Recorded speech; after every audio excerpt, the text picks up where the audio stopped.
The Warriors just need to let go. They need to give up. And I get it. They don't want to. I get it. They want to have their young core. But they've already made this mistake once. Don't make it twice. Just get off Kuminga. There's just no point. It just doesn't make your team better. Nor is he going to be that building block in the future. You can't continue to keep a dynasty going once your team's gone. Basketball doesn't work that way. The NBA doesn't work that way. We saw Jerry Krause do it with Jordan. It does not work. The Bulls have not yet been back to the finals. Just because you think you're smarter than everybody else does not mean you are Golden State. And if you guys agree, subscribe. We're trying to hit 320 subscribers by the end of the day. But Golden State don't. You're wasting Steph Curry's the end of his career. Because you have this obsession with keeping the dynasty going. I'm sorry, Kuminga is at best the 5th best player on a champion. Or no, I'm going to say, yeah, 4th best player on a championship team. That's best. Not only that, Kuminga wants a max. Kuminga wants, look, you lost out on Lowry Markkinen because of your refusal to get rid of Kuminga. I kind of understand not trading Brandon Podziemski. Because Brandon Podziemski is someone that will help your team win immediately. Kuminga's not. Kuminga's not going to help you win immediately. And the only thing you're doing is stunting his growth. Kuminga is somebody who was a raw prospect when he was drafted. Who, if he'd gone to a team that allowed him to develop, could have been exceptional. But ever since the Warriors have been a good team, which has been the last 10 years, they've been that really good team. The only players you've developed are role players.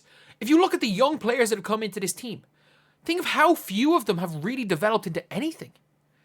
You meant like Jordan Poole to an extent, but again, Jordan Poole outside the Warriors doesn't look like he's just a shot chucker who got hot for a year. Again, he'll need to have a good year to prove that that's not the case. But you've also got Moses Moody, who was seen as one of the steals of the 2021 draft. Kuminga, who was this raw prospect, who in fact, as a rookie, outperformed the way people thought he was going to be. Should be an all-star level player right now, but you can't develop when you're trying to win a ring and you're trying to play a Warrior system when you don't fit. You lost out on Lowry Markkinen because you wanted to keep him. Because what? When Steph Curry retires in 3 years' time, you don't want to be a bottom feeder team? Become a bottom feeder team. It doesn't matter. The way the NBA is, you're the Golden State Warriors, you're going to attract a free agent. All you have to do, realistically, if you're Golden State, is work out a way so that you've got 2 max slots like Brooklyn did all those years ago. Wait for 2 max slots, wait for 2 friends, get them to Golden State. These people are going to want to be in Golden State. But you have to now make a choice. Pay $224 million. If the Magic were reluctant to give Franz Wagner that, and Franz Wagner was this close to being an all-star last year, no one's going to pay Kuminga that. Especially the Golden State, who can't afford him. You can't afford to keep Kuminga, but yet you won't trade him. You're harming his development, you're harming your own present, because there's no point building to the future. Because once he retires, by the time you're good again, Kuminga's not going to be that guy. Find a way. Do what most teams do. Max out what you can do with Steph. And in 2 years' time, when Steph's probably done, just go and trade everything. Trade the house. Trade everything for firsts.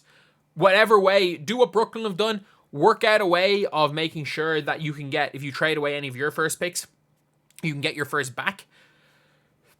Because, it's the dumbest strategy in American sports. Yes, it works. Keeping young players in the team can work in a non-salary cap system like the Premier League, where if you are Man City, you can keep a hold of Phil Foden for year after year after year after year when he's not yet ready. But then you're waiting until David Silva leaves, and you can just slot Phil Foden right into David Silva's position, and then you can develop him into one of the best players in the world. It doesn't work like that, especially because he's not a like-for-like replacement.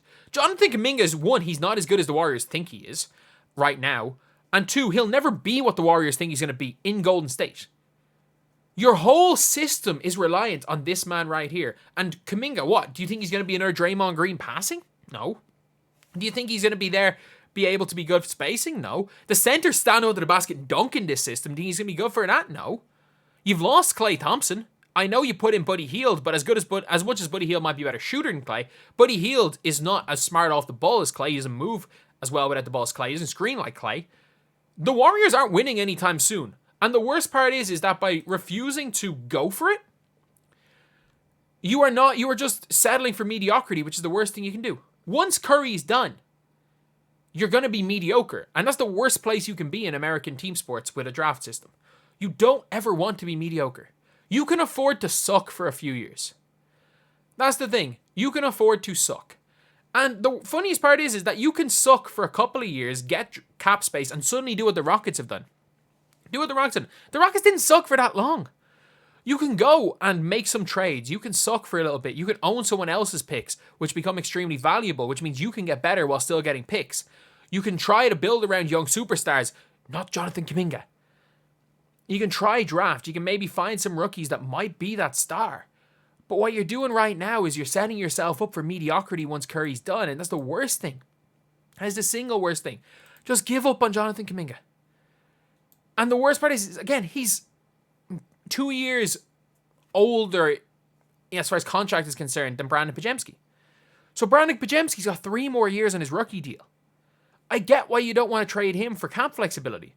But when it comes to Jonathan Kuminga, he's 1 year away from, no one's going to give him a max, but he's 1 year away from probably, 30 million a year? Someone will give him 30 million a year. So, it's just awful. It's the Golden State being obsessed. In 2021, they should have went for it. I know they won the 2022 ring. But after that 2022 ring, they tried to run it back and thought we can make this work and we just need to add, when we get Wiseman back, we're going to be unstoppable.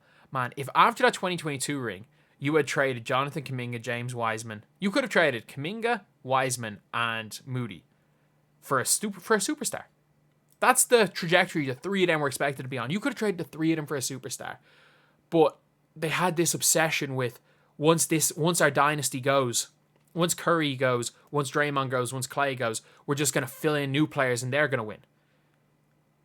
The Warriors, who think they're smarter than everybody else, and to be fair, they've said it. Like, the way they were talking about their roster throughout the years, they're like, oh, we're so far ahead of everybody else. They think they're smarter than everybody else. They're not. They just have a Steph. And once Steph is gone, their dynasty ends. Not only your dynasty ends, but they're going to be bad for a while. They will be bad for a while. Steve Kerr is not the greatest coach in the world with a lack of talent. So, Golden State need to realize this. They need to realize the second Steph Curry's gone, you're back to being bottom feeders. So just embrace it. Embrace it.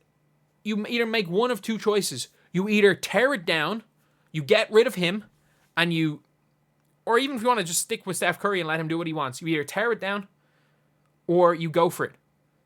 Mediocrity, which is what the Warriors are in right now, with or without Steph, is the worst thing you can possibly do in basketball.